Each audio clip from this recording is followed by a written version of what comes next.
All right, I'm live. It's a little bit late. Let me get some water. Kind of dehydrated. Went for a long walk this morning. Let's get some water. You build it, they will come.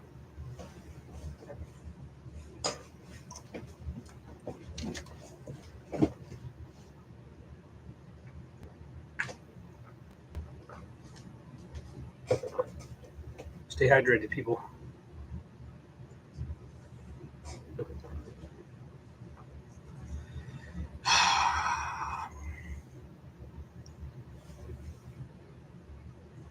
Let me check my Facebook.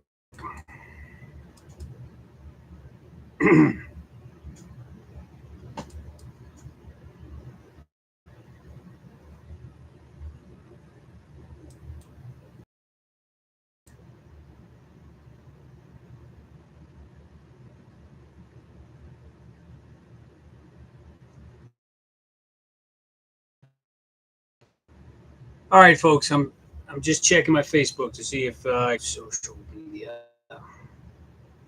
Yeah.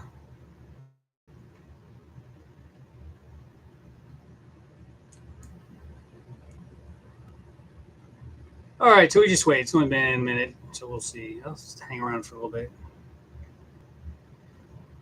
People are. There's one. Yeah. No matter when I do this, people seem to show up, which is good because I don't have a lot to do today. My son is in summer camp, and I am taking a little break here before I. Oh wow, they logged off. Oh,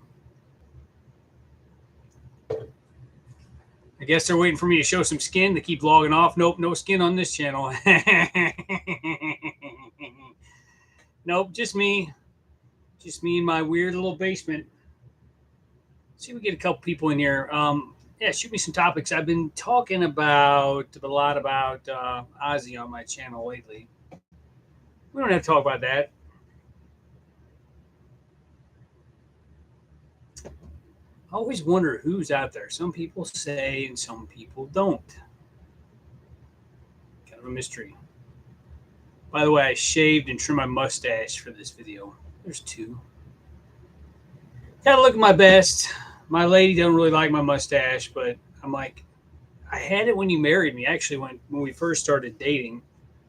Well, when I decided I wanted to start dating her, I had this huge mountain man beard and had to shave it down. Shaved into this weird little mustache, which did not do me any favors. And I was like, she put up with it, but I was like, it's got to go. But then I think, yeah, before we got married, I grew my goatee back, and she's like, I don't like you with facial hair. I'm like, well, I've always had it. I tell her, I was like, I can't grow hair on my head, so I got to do something with my facial hair. God, I miss playing those guitars back there. The black one is the bass. Actually, I still play that one so because the strings are so thick and the fretboard so wide, it's a little easier. And of course, that one there, my Gibson. That was my companion on many a gig, many a stage. I carried that thing on. Good guitar, light, which was good for me because I'm so I'm so dainty. And then my amp back there. That amp is a Crate amp. Crate was made by a St. Louis company called St. Louis Music, of all things. And the band said you're not loud enough, so I got a bigger amp, and they said you're too loud. We can hear how much you suck. No, they didn't say that, but I was like, I didn't. Sometimes I wondered why I was even playing guitar. Because, I really couldn't hear myself. I could hear myself sing, but that was the most important thing is singing. Obviously, you got to hear yourself. By the way, I was watching that Ozzy tribute concert, and some of the vocals sounded rough. But see, here's the thing. Not just Ozzy's, but everybody. You don't know what they're hearing in their monitors. If they can't hear themselves in their monitors, it could be freaking Freddie Mercury. You'll sound like crap. Just from one singer speaking in my mind here. So, what do you guys want to talk about? We'll talk about anything you want to talk about except politics. I don't do that because they piss me off really bad right now. So I can imagine. I don't think anybody's real happy with it, but it's one thing I've really tried to do is avoid politics at all costs or religion. I talk a little bit about religion, but politics and religion. You want to start fights and get people angry at you, like, You're going to hell, and don't talk about them. I like talking about fun things. By the way, I see we got 3 people in here now. Just to pimp my podcast with Michelle from Slow Dancing with Parkinson's. It's you said what? WHAAA question mark. Maybe we should have thought about the name a little bit better, but people seem to find it. I've got some listeners, some subscribers. See, it's over on Spotify, Apple Podcast. It may be available other places, but it's like we're on episode 5 now. I think episode 5 it was more of a humorous one. We talked about Michelle as somebody who was stalking her, or not stalking her, but like they were ogling her feet every time she walked by at her job. That's creepy. And then I kind of went on to a list of other like kinks or fetishes, but we didn't get too R-rated. We kept it, as much as I like getting all 4-letter word, we kept it pretty calm. We don't really cuss on that show. You said what? Except maybe a little SHIT or a goddamn or something like that. Which, I mean, it's fine. I don't need to cuss all the time to make myself heard. But you got to admit, cussing sometimes, maybe you guys can agree or disagree. Sometimes a very well placed F-bomb can really make your point. I dropped one upstairs earlier. My son was driving me nuts. Not proud of it, but I did it. Yeah, but I've heard, I don't know if this is true or not. Who knows? With the internet's full of lies now anyway, but people that swear are actually more likely to, vent off and have less stress. I don't know. That can't possibly be true. Can't possibly be true. The more you cuss, the less stress you are. But I tell you what, letting off a nice string of profanity sometimes can really uncork my stress. Just don't do it at the supermarket or something like that. It's not generally very it's frowned upon. It's not socially acceptable to swear in public. Although I have been known to, well, I'm not going to tell that story. That makes me look really, really bad. The Rolling Stones got a song called "You'll Never Make a Saint of Me," and the one thing I try to make crystal clear on this channel is I am not a saint. I never intended to be. I was raised religious, but I'm a heathen now. I just believe in trying to do unto others as you would have done to you. Help your fellow man and don't be a butthole to everybody. But yeah, I'm not religious, and I worked in a Teamster warehouse for it was about 20 years. So when you work with Teamsters, you pick up certain phraseology and certain verbiage. I'm being polite here. Just kind of, it's like a tick. It jumps off you and jumps off somebody else, gets onto you, and you're affected with the profanity virus. Honestly, when I'm all over the place here, but that's what this live stream is. It's therapy for me, honestly, because I was feeling kind of down yesterday. I thought I'll go talk to my peeps. But what was I saying? Teamsters cussing, yeah. But I'm actually considering, I'm trying to wrangle some people, my old coworkers, get some of the stories we've compiled over the years. It's hard to get people after, I haven't worked there damn near 10 years. It's kind of tricky, but so what's on your mind? Shoot me some topics. I'm here. I'm an open book. You ask me anything, I'll talk about anything. Oh, you want to talk about politics? I work for a union where around this time of the year, or around election times, it was just talk about tension. The whole place was just tension. I remember when George W. won the. I said I wasn't going to talk about politics here. It's not politics. It's history. And when George W. Bush won the Florida election by 600 votes or something, whatever, and there was so much tension. And when they announced that, I guess the Supreme Court had sided with Dade County or whatever the hell it was, I'm getting my locales mixed up. That place was not a fun place to be in. Not a fun place to be in. Yeah, so it's like, so if you're looking for politics. I love how some people can just do it so humorously, not take sides. I can't do that. I feel like anytime you bring up anything policy wise or it just sets people off. It's not worth talking about. Like my relatives. I can't talk to them about. Well, I can't talk to them anyway. But I certainly could not bring up politics because it would just be like a match. You know, here's something. Do any of you guys have a relative that comes to family gatherings and immediately starts talking politics?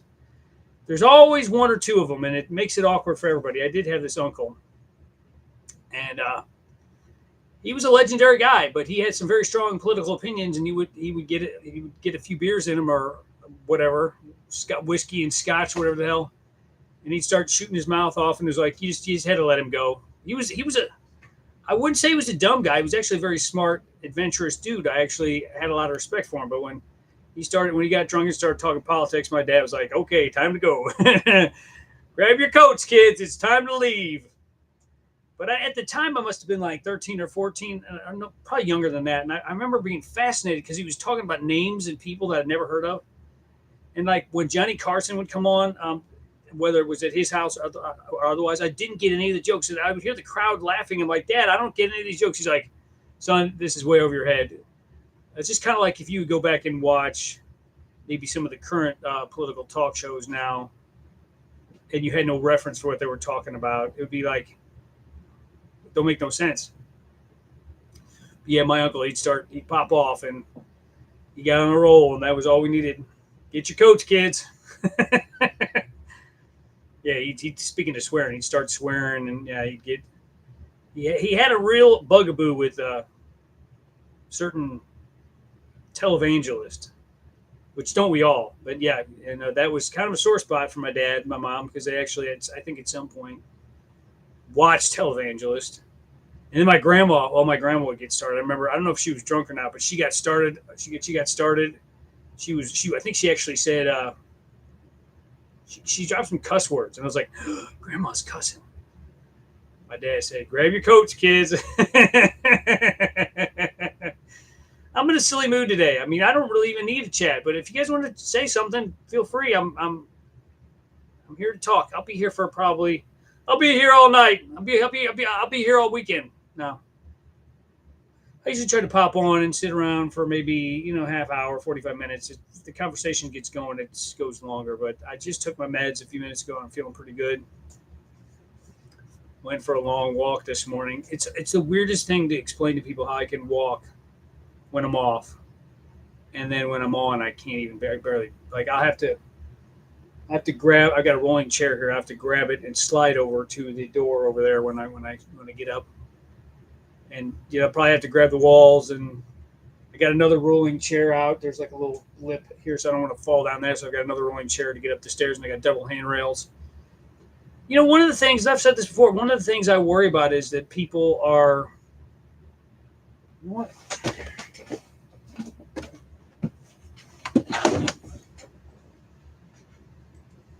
Let's try that. Is that better? I don't think it matters.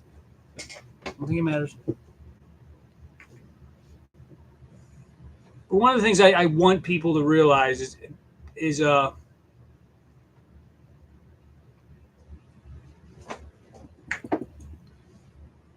just because I don't act sick all the time doesn't mean I'm well. That's one of the trickiest things with this disease. I've got people coming over tonight, and I haven't seen one guy I haven't seen in probably 20 years. One of my old Teamster buddies. He's not one of the profanity-laced, tirading hooligans. Just kind of wonder. I mean, what's going to happen? It's like, am I going to have a good night? Am I going to be on and be rather unsymptomatic, or am I going to have a lot of dyskinesia? I mean, one of the things I had to get over is the dyskinesia. It's like, so I'm going to be dyskinetic in public. Now, when it gets really bad, I step aside because I don't want to scare anybody. Like I said, small children and little animals. But I got to deal with it. I got to socialize. And I mean, just like when I come on this channel, most of the time I'm feeling pretty good, but sometimes I get a little wiggly. I tell you, it manifests most in my feet and my legs. And that can be really, of course, when you're trying to walk, that's pretty tough. Pretty tough. So who we got out there? We got 4 people. Someone make some noise. Let me know who I'm talking to. Unless you're secretly watching and you don't want anybody to know you're in here. Naughty.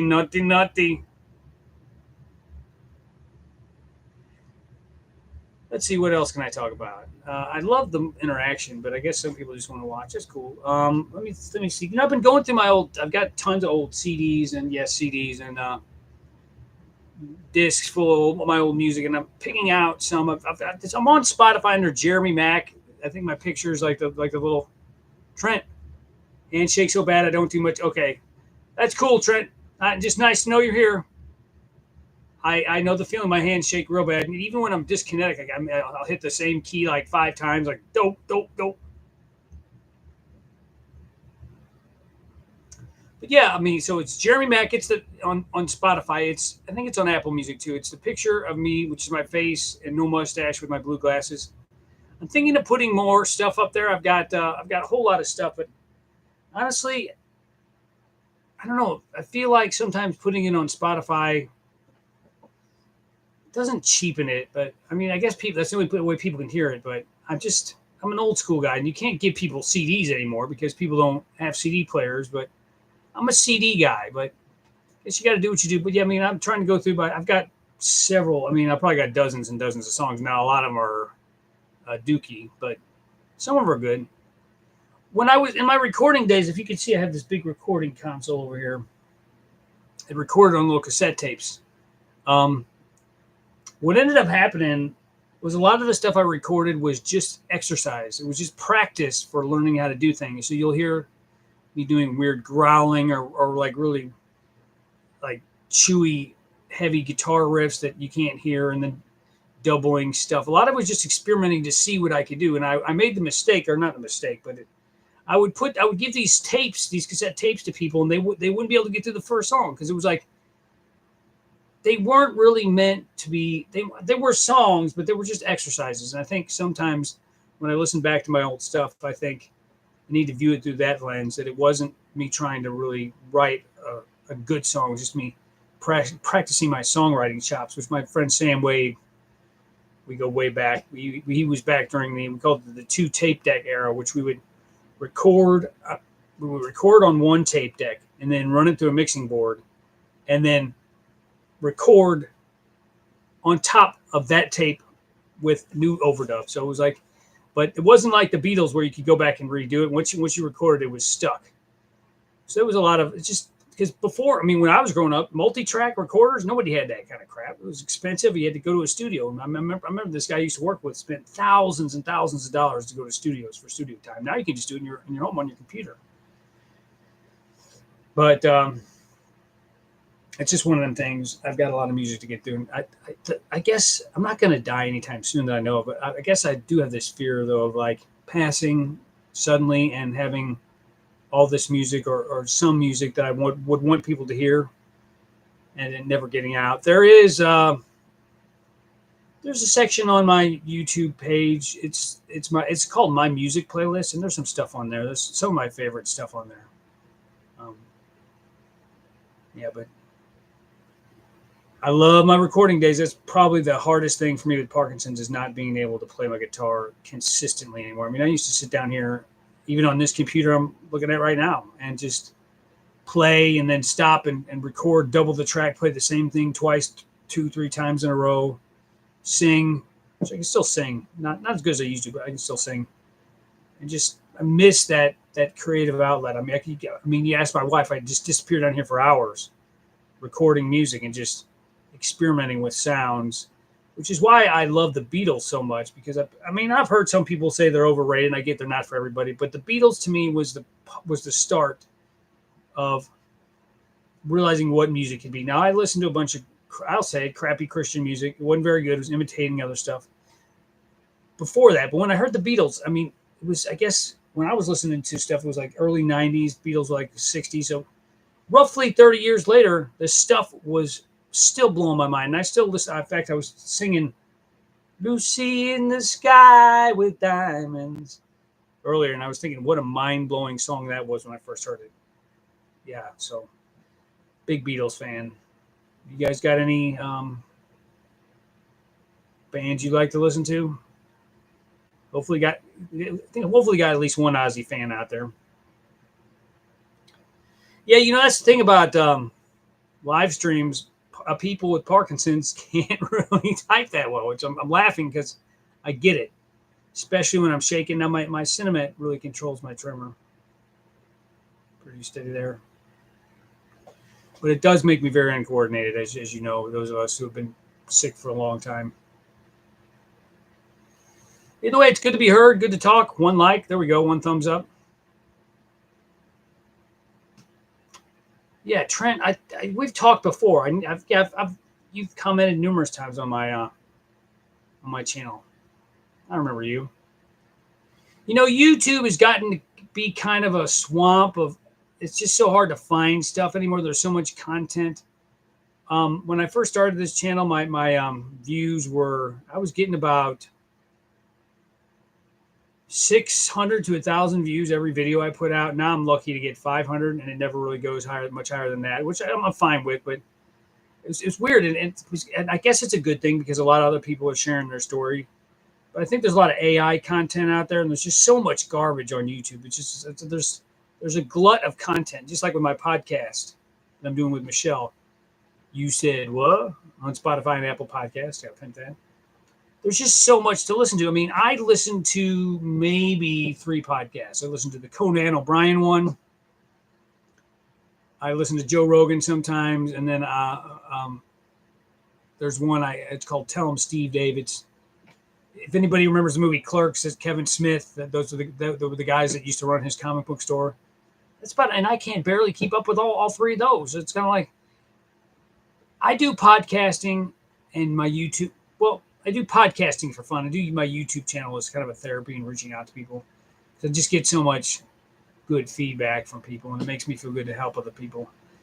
But if you're starting a podcast, don't do it for listens because, I mean, there's celebrities out there that can't get more than like 1,000 views. I mean, what hope do me or some nameless dude out there or chick out there do it for fun? And you know what? You'll always have the good memories of laughing and talking with your friends. I've spent so many good hours, and I talk about it constantly. I've spent so many good hours down here in this, called my bunker. With my friend Adam or my friend Catherine or Oh, here we go. Colette. When I'm shaky and need to shower, Crazy Train helps me get moving, and I'm into it. Soon I'm all through. There you go. All aboard! Yeah, we used to do that show. I'd do that song when I was in a band, and I would always do the I try to. It's a fun song to do, and I tell you what, people might not think of Ozzy as a great singer because, I mean, I guess as he's gotten older, his voice is not what it used to be. But you could see on that Ozzy tribute show, these people were having a hard time singing Ozzy Osbourne songs. He's got a very original delivery, and obviously his like screaming at the crowd, "Go crazy, folks!" Yep.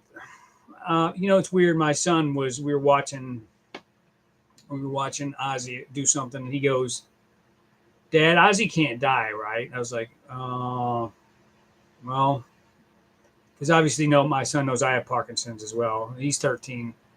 I said, "Well, everybody dies, but he's like, he's got really good doctors, right? He won't die for a long time." I was like, "Well, I hope not."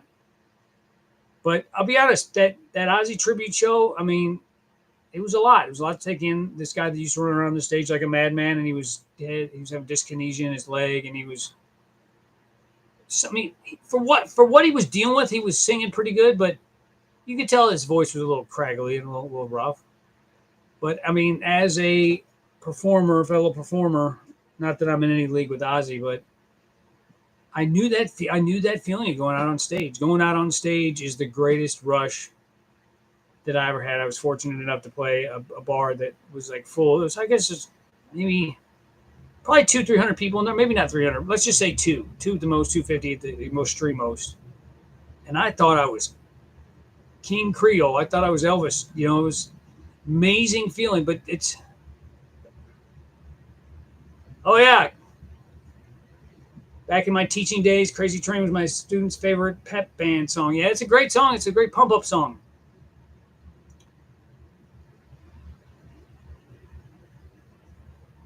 But yeah, back to being on stage. When I was on stage, it was nothing like it. Ozzy said it was better than sex. I can't agree with that. But obviously, I've never been in front of like 100,000 people like he has. and he's had a lot more sex than I have, so I have to let him be the judge. But it's a rush, and you miss it. You miss the endorphins. You miss the dopamine. And the thing was, the last year or two, I knew something was very wrong with me. And my hand wasn't working. I was in a weird mood a lot. I was my back and my I was getting this weird cramp in my shoulder. I put my guitar on, it would like lock up. My face, I know, I look at footage of myself and I'm like, I look angry because I'm trying so hard to sing and play. But in my glory days, and they weren't, trust me, folks, they weren't anything to write home about. But I would say 250, singing in front of 250 people when you feel good, freaking awesome. Freaking awesome. No feeling like it. And the weird thing was, I can tend to have really bad social anxiety, not when I'm singing. Weirdly enough, when I'm singing, I kind of go somewhere else in my mind. Now, getting up there, I'm probably nervous, but once I start singing, I generally just let it all away. Yeah, it's weird because I hate talking in front of people. That was one thing I wish I could have done better, was communicate more with the crowd in between songs. Just talk a little bit more. But talking, I don't know why singing is easier in public. Whiskey, hey, what's up, bro? Old school. Whiskey has arrived. Give it up for Whiskey. I've known this guy. What's it going on, like 10, 15 years now? You listen to my old show? Followed me around from here to there. Yeah, he's my brother from another mother up in New Hampshire. Yes. What's up, Whiskey? I was wondering. It was actually, that's why I put it out on Facebook, because I was like, I wonder if Whiskey will show up. Of course, he works for Pepsi 603. Yeah, but the second greatest feeling in the world, 14 years, wow. Second greatest feeling in the world, other than being up on stage singing, for me, is being on mic. I love it. Now, it's not as good as being on stage, and I don't think I'd like to be on stage on mic, but I love podcasting. I've done it for years. I just love talking. I love connecting with people, and when I see people like Whiskey show up, Colette, or Trent, or Tom Rio, or Karen, or any of these people that show up a lot, it really means a lot to me. I've said before, losing my voice would be a complete nightmare for me. Now, I don't know what the future holds. Just because I haven't had DBS or any other thing doesn't mean I won't lose my voice. When I'm off, I'm very mumbly, but that's another thing. Podcasting and doing these live streams helps keep me mentally and vocally active.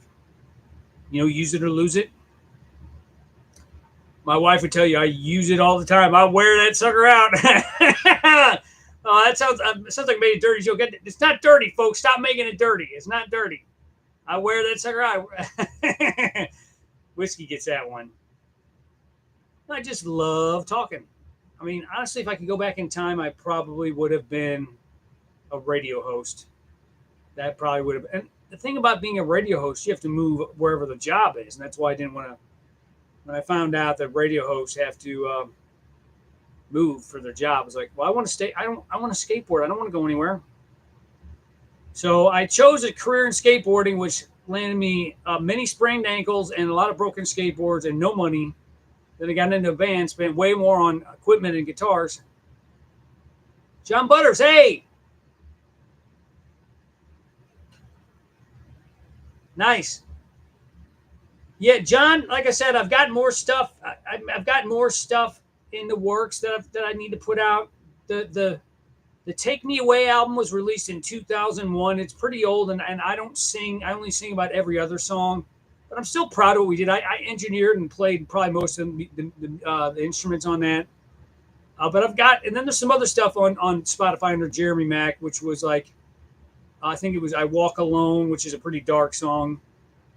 Baby's Got a Booty, which is a song about my wife's dumper. I should have said that. Oh, it's terrible, terrible. She actually secretly likes that I wrote that song. And then Lose Your Mind, which was I did a video. That's about a year ago with all the old footage of myself. Yeah, if you haven't seen that video, go back. You want to see Jeremy J. Mack with some long hair. You can already see I have a receding hairline in that video.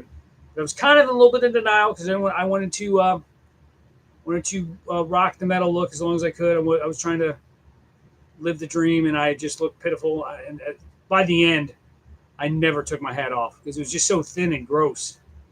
And I remember we went into a restaurant, and my wife's like, "Are you gonna wear your hat in there?" Because it was like a nicer restaurant. I said, took it off, and my hair looked so bad. I just sat there, self-conscious, in the middle of the restaurant with my hair all flat on my head, all frizzy, and I was just like, I gotta stop this.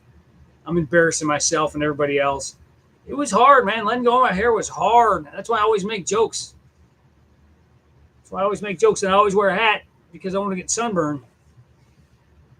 Yeah, it was hard to let go. I had this idea in my head that if I was going to be like live the metal dream like Ozzy or some of my heroes, that I was going to never lose my hair, and I was always going to have like this thick head of hair. Well, I started losing it about 19. I remember I was working at the plant nursery, and I remember going to the bathroom, I didn't have a hat on. I was combing my hair, and I noticed there was this little spot right about here where like my part was getting weird, and I was like, well, that's weird. I must be growing more hair. And then my hair was growing out, and then I said, after a while, I was like, oh no, it's falling out. And I just became extremely self-conscious about it from the age of 19, but I didn't cut it till, oh God, 34, 35. So for whatever that would be, 15 years, whatever. I'm not good at math right now. 15 years I wore a hat all the time, everywhere. And then it came down to a friend of mine. I was going to be in his wedding, and I knew I couldn't wear a hat at the wedding. And I told my wife, I said, I got to cut it. She's like, are you sure? I'm like, I'm not going to go to the wedding with this David Crosby hair, for lack of a better reference. I think he probably had more hair than I did. It wasn't a good look. Wasn't a good look. And she's like, I'll never bug you to cut it. I was like, well, I wish you would have, because it looks like crap. No, honestly, she knew how self-conscious I was about it. And like I said, there's 3 things that I was terrified of: going bald, having kids, and getting a degenerative, incurable illness. Well, what are you going to do now? I'm scared of nothing. No, there's a lot to be scared about. I mean, honestly, Parkinson's is a very, very serious diagnosis, but not nearly as. I had a friend die from just a little bit older than me. He had a stroke. Never, yeah. He's probably seen on my channel. Stroke, and then he had some other issues. Yeah. I will be here kicking and screaming and making a scene on the internet for hopefully a long time. Old Whiskey Pepsi 603 can attest to some of my antics over the years. All right, so I'm going to probably hang on another 5 minutes or so, and then we go upstairs. I'm going to soak my naked body in the bathtub. There's an image for you. I actually got this Epsom salt, and it seems to kind of help me relax a little bit, which is good because I'm very tense guy.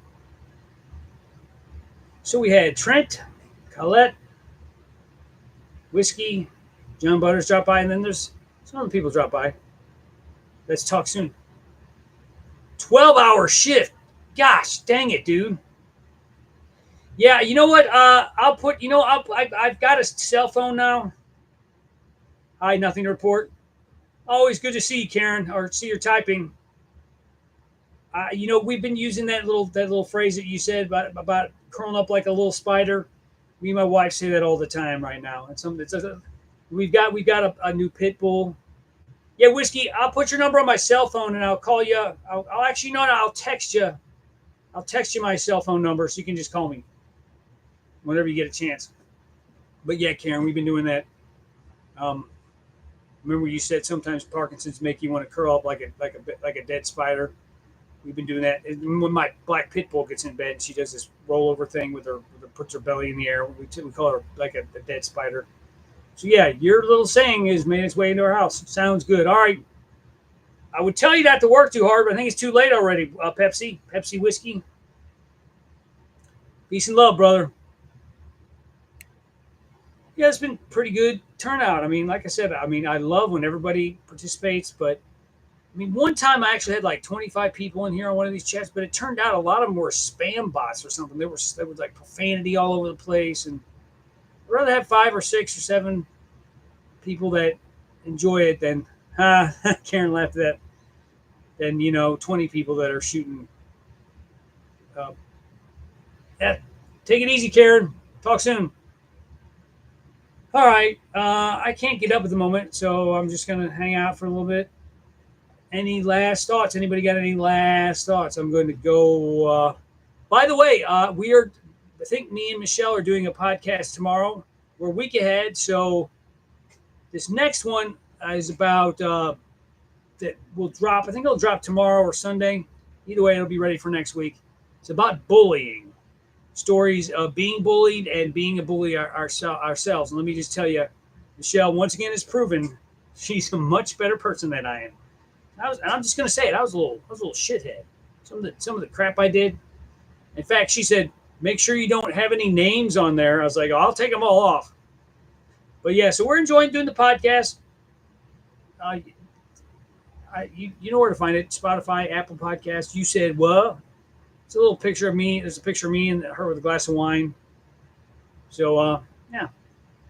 All right, folks. I'm gonna sign off and wait till my legs work, and I'm gonna go upstairs and probably take a nap and get an apple or some fruit or something healthy. All right, guys.